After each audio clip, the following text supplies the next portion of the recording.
The implications of Tasmania's state election at a federal level will come down to health, particularly surrounding COVID-19, of course, and the vaccine rollout. That's according to Tasmanian Senators on the panel as part of Sky News' special coverage of the Apple Isles election night.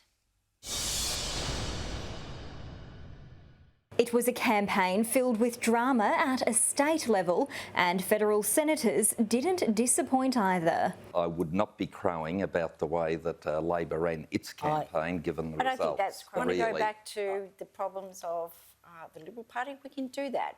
Liberal Senator Eric Betts defensive of Peter Gutwein's state governance. A lot of social housing with federal and state money, and that is increasing all the time, and the number of houses is increasing. But of course, our population families living in cars, and why are there so many homeless people, more homeless people in Tasmania now than ever before, and it's just increasing? Yeah, because of a housing shortage. The hospitals and the health, because they are really paying the price for it, those elderly.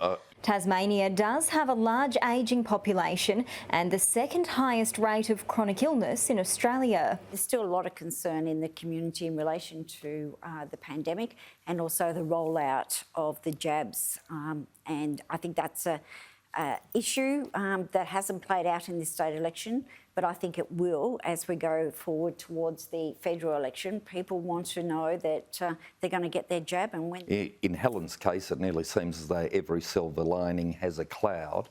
But Jackie Lambie also thinks the pandemic could cast a shadow over the federal coalition's chances in Tasmanian seats. We watched most states take lock, stock and barrel of what was going on in COVID. So this was the first state mistake that I think that Morrison has made. He actually didn't control it. The independent senator also says the economy could sway votes, as well as the ongoing focus into the treatment of Australian women. That's going to play a very significant factor in it towards it, especially if he gets much more negative publicity about that going on.